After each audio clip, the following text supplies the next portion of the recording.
Nick speaking, and welcome to this 1000th video special. So yes, I have uploaded 1000 videos, so I thought I'd do something a little bit different for you today, and I'm going to have a go at doing, this will be a fairly long video actually, so like me, you'll need to get your cup of coffee or tea ready.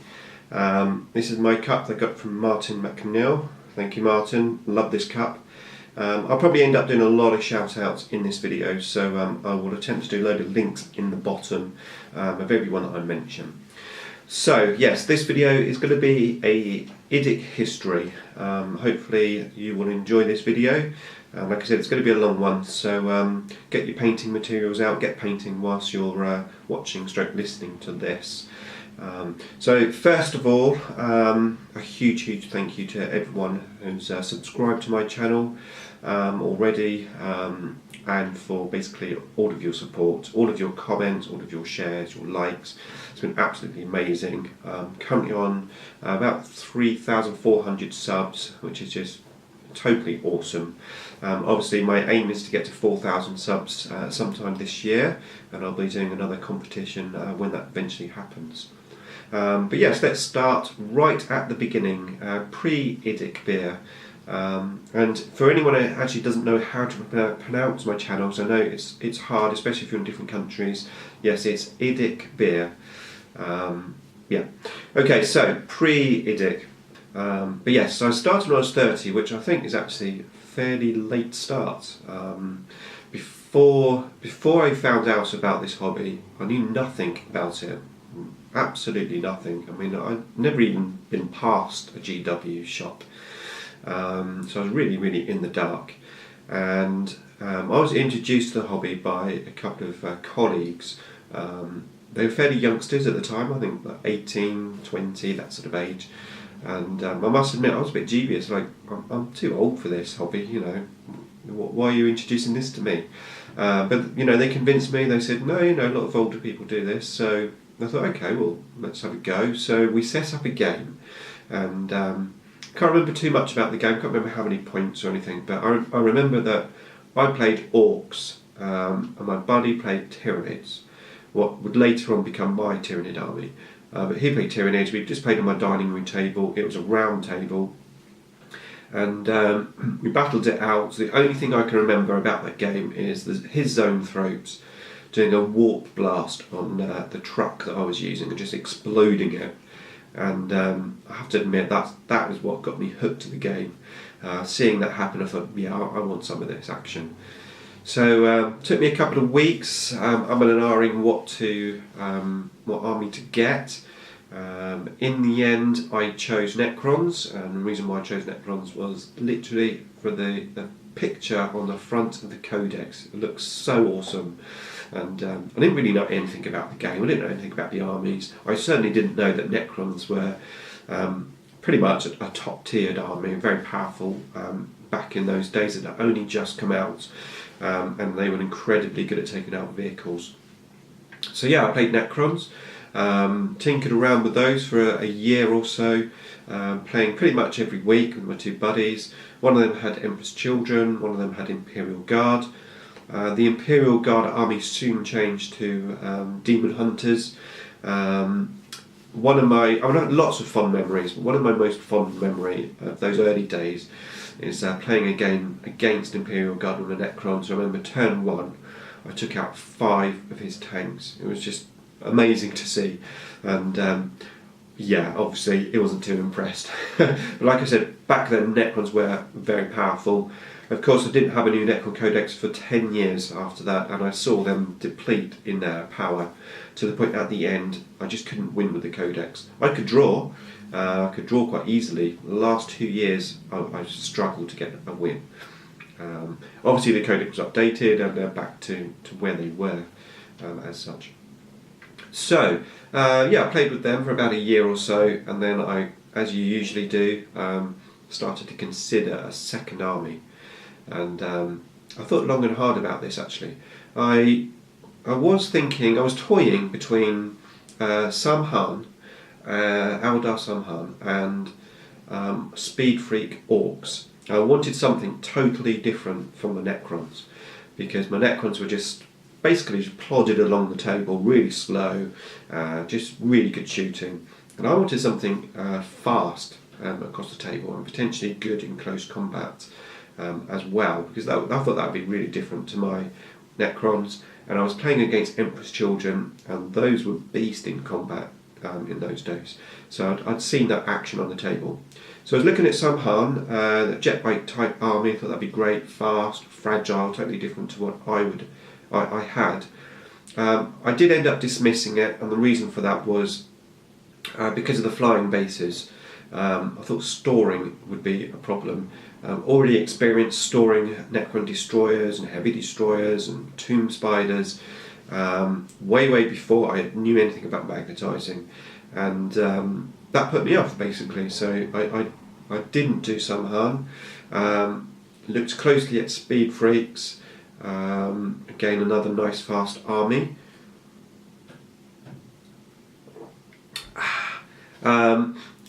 But that was around the time that the Eye of Terror Codex came out, and my buddy was really into fluff and stuff, and obviously he pointed me in the direction of that codex.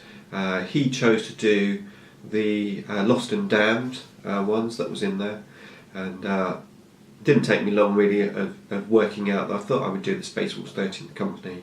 I just love the idea of having the wolves themselves in the Space Marine army, and the fact that it had different Chaos armour on there. My buddy played Chaos, so it'd be great to put some Emperor's Children armour in there. And the Eye of Terror Codex ran alongside an online campaign. We could go in and you could log in your battles, report results, and the campaign would be updated on that. And it was a very awesome time. So I decided to do Space Wolves. So back in those days, that's before children, I had quite a bit of money surplus, and I put a lot of money into the army. And as I've already said in the Space Wolves updates, it's a highly converted army, and I went from building Necrons, so I had one conversion, which was my Destroyer Lord of the Wraith body, and nothing else, totally unconverted, to doing my Space Wolves. And I said, I am going to convert them up as much as I can, and I really went for it. Green Staff, and all my first learning experiences in there. So that was the Space Wolves. Whilst I was building that, I continued to paint my Necrons to get them fully painted. So a few years go past, and what happened next? Oh yes, a few years went past, finished painting my Necrons. I thought, right, I'm going to start painting my Space Wolves. So I started painting them probably around 2007-ish. Get them on the table. I paint all of the Vinrisian wolves, and then start painting my Wolven models. About this time, I happened to walk past a charity shop, and in the window was a blistered pack Eldar Farseer and a blistered pack, or a sealed box of Guardians. They had them in there for about £5, so I couldn't resist that. So I just went in, bought that up, and went and got the Eldar Codex and started reading that. There was no big plans there. I thought, well, maybe I'll just do a small army, 1,000-point army or something, just select the units. And then what happened? Games Workshop released a Space Wolves Codex. This is about 2008, and not the Space Wolves Codex was just come out, the one before that. So they released that, and in there's no Wolven models, 13th Company, fluff, gone, Eye of Terror Codex, defunct. I was pretty disheartened, to be fair. I know, of course, there's huge advantages now to using the Codex. So I can have vehicles. I couldn't have vehicles in the old Codex. Lots of advantages. But I just lost my oomph for them. And I was pretty excited about Eldar. So I shelved the wolves, painting them, and I started painting my Eldar. And started playing my Eldar. So I didn't really paint them actually. To be fair, I built them. I was really lucky because well, you could argue be lucky. I was in a situation where my local store closed down. Luckily it was reopened by somebody else, but they closed it down. They did a huge discount sale, and I bought, I think I spent about 300 quid on all the Eldar models. So I got like a massive amount of Eldar models, and I made the fatal mistake of building them all without painting them. So I've been gradually painting those as I've gone along. I've still got some Eldar to paint, but I've got a good majority of it painted. So yes, that was that, painting up the Eldar and playing the Eldar. Now, my gaming group had changed by this point. My original colleagues had left the company. Still have contact with them, but they don't tend to play so much now. And I was introduced to my ex-wife's friend's husband, who used to play Crusade, Space Marines Crusade, way before me. He used to play Man of War. So we got talking. He came round once. I was building my massive Necron tomb when he came round the first time. I think he was quite impressed with that, and I think that inspired some love again for the hobby and the models. And he obviously has Blood Angels, so he's my main player that I play now. We've got a few other friends that we've introduced as well, and of course I've got my son playing. So yes, I was playing him, and not only did he have Blood Angels, but he started an Orc army, and this was back when Orcs were incredibly good. You know, Mega Knobs, Thracker again. I can't remember the exact rules now, but all I remember is Thracker, massive in the truck, charging forward really fast, get out, wah. I think they had like a 2+ vulnerable save, or they would done 2 wounds. You had like allocating the wounds everywhere. Wow, great unit. And not only was my buddy playing that, I was playing my brand new Eldar army, which has a huge learning curve. A very difficult army to play. Great once you lock down how to play them, but when you're first starting out, they are hard. And I lost every week. When I was coming home every week with a loss. I still enjoyed the game, but you know, it does get to you when you lose all the time. So I was going online. Online was around by that time. When I first started, you know, with nothing. It's just your books. But yeah, the community was open to me. So I started off on a forum. I think it was Librarian Online. Started on there, just with the usual questions. You know, like I'm taking Striking Scorpions. You know, what upgrade should I give the Exarch? Little things like that. And during my time on there, somebody made a comment about Fritz's YouTube channel. So I checked out that link that was on there. It took me to Fritz's Eldar Harlequins and all of his tactics. Wow, what a fantastic series that was. I mean, I loved that, and that got me hooked onto YouTube. And if it wasn't for Fritz, I would not be on YouTube. So watched all of his videos, subscribed to him and Jawaballs and a few others. You know, those were the main 2 channels at the time. They were huge. So subscribed to them. I ended up emailing Fritz, saying, you know, basically I'm losing every week. Really need some help. I've got these knobs coming at me. I've got these commandos coming in from, you know, behind me, salting straight away. Can you help me, please? And Fritz did actually reply to that email, which thank you very much, Fritz, because to be fair, that reply, you know, that again really inspired me, which is why I always like to reply to everyone's emails, because I know how much it's appreciated, because I really appreciated it. So yeah, Fritz gave me a few tips. He then introduced well, at the time Fritz was really going for his tactical videos. And it was all, at the time, it was I think 5th edition, and it was very much, the missions were all fixed, you know, the tactics, you could fix your tactics down to win, and like turn 5 I win tactics and things like that. Yeah, that really got me into it. So, with that, I started to get better. watching everyone's videos and tactics and the forums and stuff and things. I went up in the world. Now, what happened then? Okay, so what happened then is I've missed a big chunk. That's what's happened. Okay, so I need to take you back. Between my Space Wolves army and my Eldar army, I bought my buddy's Tyranids. I've forgot to this. So yeah, I bought his Tyranids. It was just a massive box. Most of the models were in bits.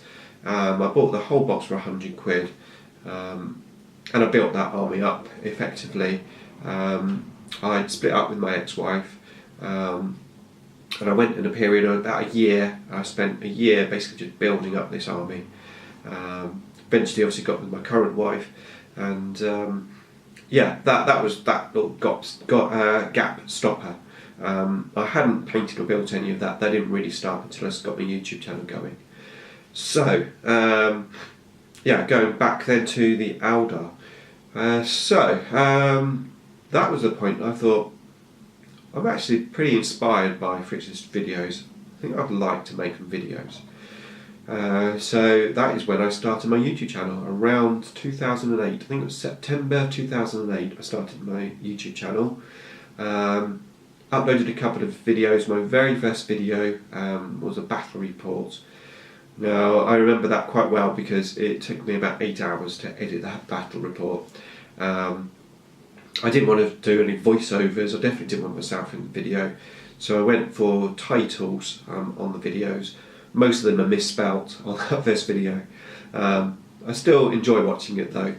So I did that one. My second video, Tau Terror, which I was playing against my buddy who played Tau. It's very interesting watching that because you can see pretty much my whole army, Eldar army, isn't painted. And that's one thing I love about the videos is seeing my army progression. Each battle report and new units painted to eventually the whole army's painted. That's really, really great. My first experiences on YouTube at the time where effectively it wasn't really that popular, to be fair. Fritz and Jawaballs sort of cornered the market. But I was uploading video around once a week, probably once every 2 weeks, something like that. Mainly battle reports. I did a battle report every so often. As I said, the editing took a long time, but I was still very excited to do it, so I really enjoyed it. Let's have a cup of coffee. So I continued with that, and then my wife visited her home country. She's from Indonesia. She visited her home country for 3 months, and that's when I started to do my voice-over videos. I thought I'm going to run through my Necron army and do some voiceovers and talk about my army. So that's when I first started doing those while she was away, because I obviously had lots of time on my hands. So that's really the progression that I made, and gradually I introduced more things to my channel. I gradually improved my cameras. I kept getting newer cameras, better sound, better lighting. Then I got my video light, and I just progressed. It's sometimes cringeworthy looking at some of my old videos. The way I talk, sometimes I think, wow, I'm just really unconfident. But it does take a long time. It does take many videos to get under your belt to really get going, to go in the direction you want, to feel comfortable talking on the camera. And it actually took me, I got to 2,000 subscribers before I put my face on the camera. That's a long time. I was very nervous about doing that. I'm pleased I did it, and hopefully you can tell from this video I'm a lot more confident about talking on the camera. So that was my start-up, let's say, of YouTube. And I want to just explain to you how I progressed on YouTube. So when I first started, I was really nervous even about commenting on videos, about replying to comments on videos. saying, oh, I don't want to say the wrong thing, you know, don't upset anyone, hope there's not any miscommunications, things like that. But there's one person that inspired me to do comments, and General Splatton, that is you, good sir. Always saw that you made comments on my videos, and not only that, when I made a comment on your video, you always replied to it, and that inspired me. I thought, yeah, that's actually what I need to do. So I started replying to comments, and I think it took me probably a good year to even reply to comments, which I know is really odd, but it's just how it was in those times. You know, I just no confidence basically. So I started replying to comments and commenting on videos a lot more. And that is when I noticed that my subscribers started going up, because every time I made a comment on someone's video, they'd probably checked out my channel, given me a sub, and from obviously being that I wanted to get as many subscribers as I could, I started making comments on videos, obviously watching the videos as well, but yeah, commenting on there and giving feedback, getting feedback. And that's when I really got into the community side of what we do. And YouTube itself, let's face it, YouTube is a hobby in itself. It goes very nicely with the hobby that we do, but it is literally, it's a huge commitment and a huge hobby. And I have seen many channels over the years dwindle. You know, the start up, you know, they get to 100 subs, 200 subs, and then they fade away just because they can't keep up with the commitment, or they get bored or whatever.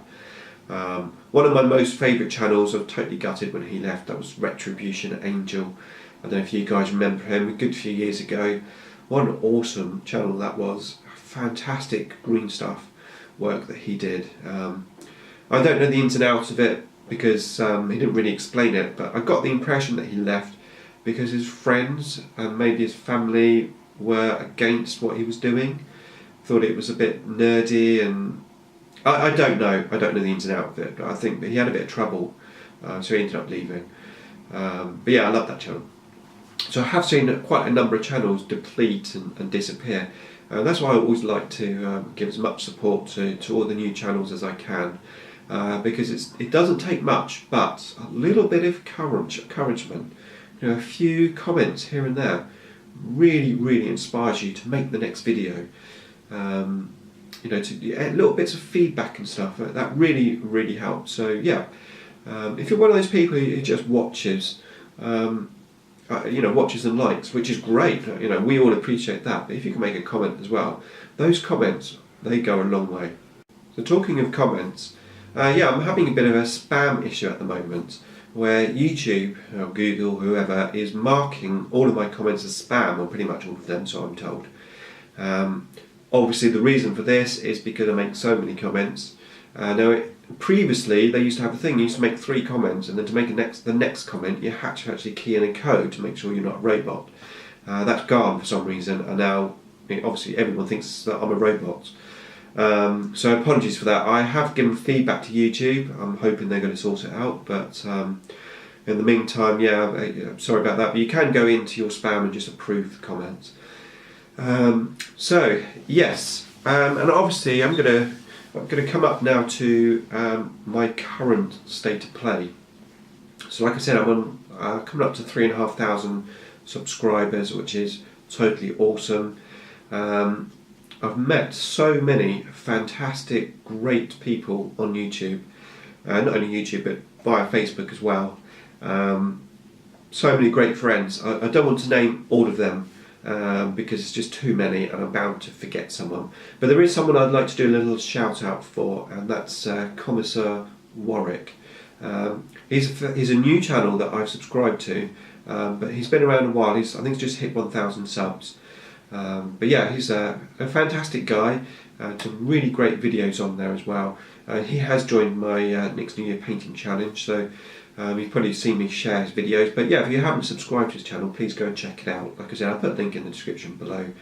I'll try and do shout outs to as many people as I can.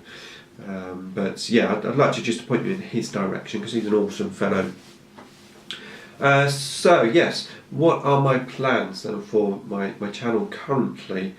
Obviously I am doing the painting challenge for my Space Wolves, and my plan is to get as many of those painted this year as I can. I do really want to do my 2 Tyranids that was given to me by Mike Scott from Pink Eye Productions and from Martin McNeil.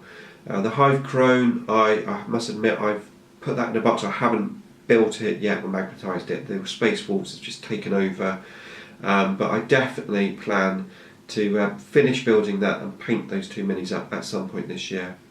And I also want to paint my Eldar Flyer.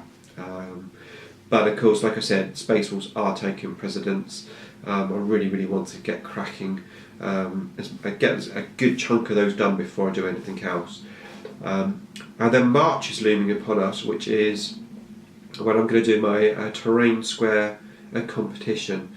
Now I'm going to obviously update you on that. I'm thinking of doing something slightly different to last time. Originally I was thinking of just reducing the square size down to 6 inches, which I think is a good idea. I think that's a bit more handable for people. Excuse me.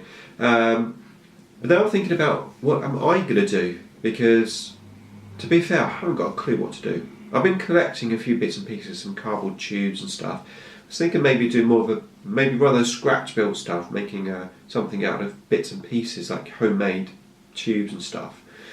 But then I'm also thinking, upstairs in the cupboard I have that pack of terrain that I was given in that big mega box unboxing. There was like, I think I'm not sure 100% what they are. I think they're like battlefield craters, not the new ones, or the old ones. They look really interesting. I'm thinking, well, I've got those in the cupboard doing nothing, so maybe I could use the terrain square competition to paint those.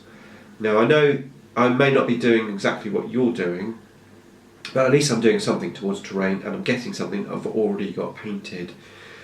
I don't know, should I do that? Is that unfair to say you've got to do something on a 6-inch thing, but I'm going to do this? So maybe I should just say you could do anything, a piece of terrain, it can be anything, your choice. And then, again, I am going to do a prize, so I'm going to pick my favourites and do a prize. I don't know if it's going to be as big a prize as last year, because I haven't got so much money. But yeah, we'll see if that happens. And I need to speak to Mal, because he did talk about sponsoring that again this year. But that's a while ago since I've talked to him about that, so we'll see. But that's imminent. But yeah, let me know any comments on obviously all of the video that I'm talking about. That'd be great. So I've got that planned in the near future. I've also got Chaos Space Marines. Yeah, I've got my Chaos Space Marine figures, which again are in that mega box unboxing that I got last year. And at some point, excuse me, I'm going to get them all out, have a look at them, have a chat about my plans for the army. I'm not going to paint anything this year, but I'm definitely going to prepare them and get ready. And who knows, maybe next year will be the year of chaos. Who knows? So yeah, I've got that at some point that I want to do, but finding time to make these videos, like making this video now, means I'm not painting my Space Wolf, so making videos takes a lot of time, actually. So I'd rather be painting at this stage. Like I said, I want to get a good chunk of those under my belt. Okay, I potentially may be doing a, what's it called? Oh yes, a learning curve video, a new one. I possibly will be doing a Tyranid learning curve series. Just got to find the time to do that, but I do have that in the background, something I definitely want to do. So keep an eye out on that. Yes, so let's have a look in the far distance future. I'm not going to stop, basically. I have no plans of stopping. I enjoy this so much. I enjoy YouTube. I enjoy interaction with you guys. I enjoy seeing all of your projects and hobbies and getting inspired. I love 40k. I can't see me doing anything else, to be fair. It takes up so much of my time. I don't mind doing a few challenges here and there, like where I've painted up those tanks and an aeroplane and stuff. I think I will do a boat at some point, or a ship. I think you call it, because I've never done one of those. I think that would be quite interesting. But 40k is where I am at. I've got absolutely no plans to slow down. If anything, I've got so much going on, I'm probably going to be speeding up. So yeah, I can't see me going anywhere. I do have my blog, of course, running alongside my YouTube channel. The blog's been up since 2010. I've had nearly 600,000 page views on it. It's going really well. The blog does run sort of behind my YouTube channel. My YouTube channel is my #1 priority. And what I do on the channel goes onto the blog, but it goes onto the blog about 1 month or so behind. And the reason why I do that is because to keep up a blog, you've got to schedule all your posts in. You know, you can't just get up one morning and say, well, I'll make a blog post today, do a blog post and leave it there, because that's a lot of pressure, because you've got to, ideally with a blog, you've got to post at least once a week. I like to post currently every 3 days. I have gone every 4 days, I find that's too long. I have tried every 2 days. If I've got a lot of content, like when I'm doing the Hat for Hero stuff, I can go every 2 days, but every 3 days I find a nice happy medium. But it does take a lot of pre-planning to do that. So that's why my blog runs behind my YouTube channel. And to be fair, my blog is mainly hobby related now. I do try to throw in some tactical stuff on there, and army lists. You know, you see my battle reports, but on my blog you'll be able to see me how I build a list and stuff. So I do put those on there. Not as many posts like that as I would like. It's mainly hobby stuff, and the reason for that is it takes a lot of time to do, you know, write out something, a lot more time than just talking about it. And I find feedback on the blog is much harder to get. People read the blogs, they don't actually make comments very often. I've got 1 or 2 people that make continuous comments. Greggles, thank you mate for your comments on my blog, because I have to say you do get a bit disheartened when you don't get comments on your blog. But I keep going, and the blog is there. The way I see it is the blog is there really for me to something to look back upon as a record of my hobby, and so that someone searches for IDICBeer. You know, the blog comes up, the YouTube channel comes up, the Twitter page comes up, the Google Plus page comes up, and it's all interlinked. And I try to keep the header and everything all the same, so it looks pretty. My identity, I suppose. And of course that's why I've not changed my logo on my channel, because I think everyone knows that logo, and that's why I keep it all the same really. So I have no idea how long this video has lasted, probably about half an hour or so. I think that's probably it, to be fair. So I hope that you've enjoyed my little history. Shall I carry on talking? Yeah, shall we? Okay, yeah, let's talk. We'll talk some more. Okay, let's run over a few things. So first of all, IDICBeer. What does IDICBeer stand for? Where does the channel name come from? Well, let me tell you. So IDIC. IDIC is the in Star Trek, the Vulcan idiism, whatever it's called, is infinite diversity and infinite combinations. So that's where IDIC comes from. Beer, well, that's my surname, Nick Beer. And when I was opening up my YouTube channel, I was doing my Eldar army, and I named them the IDIC Eldar Craft World. So I was doing my channel, and I looked for IDIC, put in beer. That choice came up, IDICBeer. I thought that's pretty cool. That's got my IDIC side of it. It's got a little bit of me in there. So I went with IDICBeer. And the reason why I called my Eldar army the IDIC army is because going from my other armies to Eldar, as I said, I found them very challenging, but the great thing about Eldar is you can do anything. They have a massive, fantastic anti-tank, formed fire dragons, or lots of strength 6 stuff. They've got great close combat stuff. Howling Banshees, yes, okay, they're rubbish now, but at the time, Howling Banshees, wow, fantastic. We've got some good diversity. So I thought infinite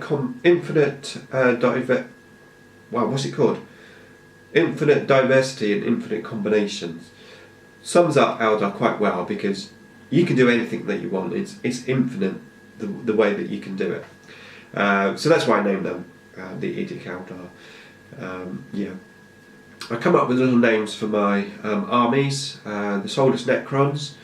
Yes, they're not soulless, but I like the name, so I call them the soulless Necrons. The Tyranids I call the Stinger High Fleet, because so black and yellow remind me of bees and wasps, so that's where the stinger bit comes from. And the Space Force 13th Company, I couldn't really come up with anything better than Wolvenkind, so they're called the Wolvenkind. Yes, my Necrons used to be called Nyx Necrons. Great. So yeah, I changed them to the soulless Necrons. Yeah, I'm probably running out of stuff to say now. I think I had lots and lots planned to say, but I can't really remember them now. So yeah, that's it. I'll tell you what, if you would like to put some questions down about anything that you've heard, or anything you've not heard, something else that you would like to know about me, about my channel, about my hobby, then pop them in the description, in the comments below, and I think I might make a question and answer video. Which reminds me, there was something I was going to say, going back to Commissar Warwick actually, because he did a question and answers video, and he had a great question on there about, I can't remember what the question was, I remember his answer. Basically he said that he doesn't watch any of his videos back, and he said that I don't think anyone does watch the video back. Well, I do. Actually, I watch them back many times. I record them, I watch them back in the video, in the camera, to make sure that they're okay, and then upload them, put them onto my computer, and then obviously I edit them, and I watch the edited version in the video software editing to make sure it's all okay. I then upload it to YouTube, and I watch it on YouTube to make sure that it's all uploaded okay and it's all there. And then I have to admit, I probably watch it 1 or 2 times whilst it's live. So I've watched my own videos probably about 4 or 5 times. I actually really enjoy watching my own videos. I like, it makes me smile watching my videos, especially when I think, yeah, that's a great video. So yeah, call me vain, but I do like watching my own videos. I get a lot from them, and it also helps me reply to comments. Because I get comments saying, "Oh yeah, that was good." So I haven't watched it back, and I can't remember. So, oh, what is that? Now I've got to watch it to find out what the comment was about. So at least I could just go in and make a comment, reply back. Okay, so I know I keep saying it, but yes, that is it. I really enjoyed making this video actually. I haven't obviously watched it, so I'm going to have to watch it back, make sure it's recorded okay. But I have enjoyed making this video, and I think I might start making more videos like this, a bit of a chit chat. I have noticed an upturn in length of videos on YouTube. I think people are uploading longer videos. So you never know, you might see a few longer videos from me as well. Okay, that's it then. Thanks for watching. Thank you for all of your support. I look forward to all of your comments, and happy hobbying. Thanks for watching.